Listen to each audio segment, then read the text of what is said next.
De l'invisible au palpable, comment percevoir les poumons? On respire toute la journée avec, mais est-ce qu'on sait pour autant comment est-ce qu'ils sont faits? Je me suis lancé le défi de t'offrir des histoires qui te permettront de pouvoir décrire ces différents organes liés à la respiration à quelqu'un qui n'en a aucune connaissance. Et aujourd'hui, je vais t'aider à ressentir concrètement les poumons pour que tu puisses le faire. Leur texture, leur densité, leur comportement.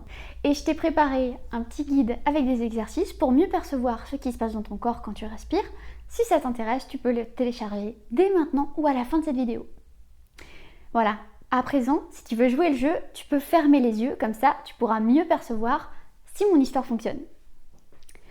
Dans le corps, pour permettre la respiration, nous avons en nous deux organes assez particuliers.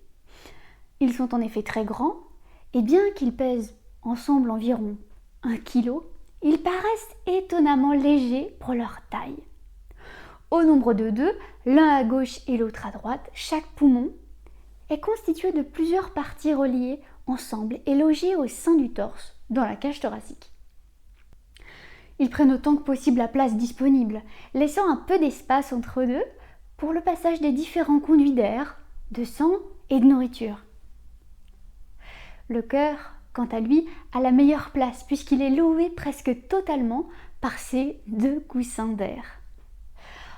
Les poumons ne s'étendent pas tout à fait dans tout le buste, non, ils reposent sur le diaphragme, un magnifique muscle fin et dynamique qui ferme tout le bas de la cage thoracique, formant une limite en forme de dôme, puissante et mobile, et qui fera l'objet de sa propre histoire d'ailleurs.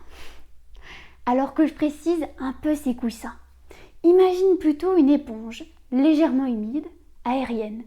Quand on la presse, elle se déforme vraiment facilement, puis elle revient à sa forme initiale par sa propriété élastique.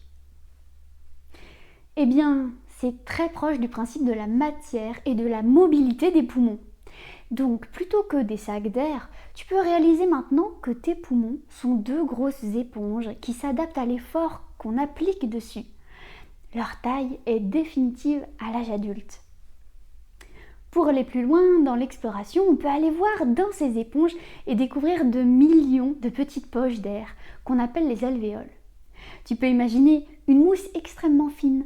C'est souple, élastique, mais un peu fragile.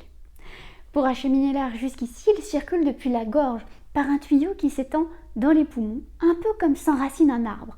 Un tronc creux issu de deux branches racinaires qui se divisent en racines plus petites et ainsi de suite jusqu'aux minuscules racines qui deviennent aussi fines que du mycélium.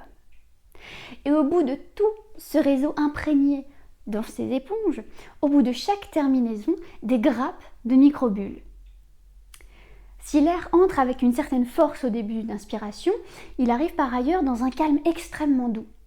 Le mouvement de départ ralentit au fur et à mesure de son passage dans tout ce réseau et arrive toute force consommée, quasi immobile, dans chaque alvéole.